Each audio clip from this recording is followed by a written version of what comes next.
Money maker to business maker episode 2. 500 ரூபாயில business ஆரம்பிக்க முடியுமா? முடியும். நிறைய ஆப்ஷன்ஸ் இருக்கு. என்னன்னு பார்க்கலாம் வாங்க. பிசினஸ் ஆரம்பிக்க லட்சக்கணக்குல பணம் தேவைதான், இல்லைன்னு நான் சொல்லல. ஆனா நீங்க புதுசா ஒரு பிசினஸ் ஆரம்பிக்கும் போது மினிமலான அமௌண்ட்ல இருந்து நீங்க ஸ்டார்ட் பண்ணுங்க. எக்ஸாம்பிளுக்கு நான் ஸ்டார்டிங்ல என்ன பண்ணேன்னா, 1 கேஜி இட்லி பொடி, ஆந்திரா பருப்பு பொடி, இது ரெண்டும் 1 கேஜி தான் நான் பண்ணி முடிச்சதுக்கு அப்புறம் என்னோட நெய்பர்ஸ், ஃப்ரெண்ட்ஸ், ரிலேட்டிவ்ஸ் எல்லாத்துக்கும் நான் ஷேர் பண்ணேன். அவங்க கிட்ட இருந்து ஃபீட்பேக் வாங்கி வச்சுக்கிட்டேன். ஸோ சின்னதா ஆரம்பிங்க, தப்பே கிடையாது. இந்த மாதிரி உங்களோட பிசினஸ்க்கு ஒரு ஸ்டார்டிங்ல என்ன பண்ணணுமோ பண்ணுங்க. இப்போ நீங்க டியூஷன் எடுக்கிறீங்கன்னா மற்றவங்க வாங்குற அமௌண்ட்டோட நீங்க கொஞ்சம் கம்மியா வாங்குங்க. பிளவுஸ் ஸ்டிச் பண்றீங்கன்னா ரேட்டு கொஞ்சம் கம்மியா கொடுத்து நல்லா ஸ்டிச் பண்ணி கொடுங்க. இந்த மாதிரி உங்க பிசினஸ்க்கு நிறைய ஆப்ஷன்ஸ் உங்ககிட்டயே இருக்கும். திங்க் பண்ணுங்க.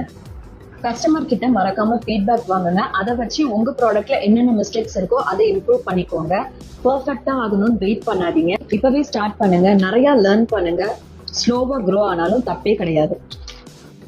ஒரு சின்ன இன்வெஸ்ட்மெண்ட் தான் உங்களோட பெரிய பிசினஸோட ஜேர்னியா இருக்கலாம். நாளைக்கு உங்களோட ஃபர்ஸ்ட் 10 கஸ்டமர்ஸ் யார் யாருன்றத பார்க்கலாம் நெக்ஸ்ட் எபிசோட்ல. இன்னைக்கு நான் சொன்ன ஐடியா உங்களுக்கு பிடிச்சிருந்ததுன்னா கமெண்ட் செக்ஷன்ல எஸ்ன்னு டைப் பண்ணுங்க.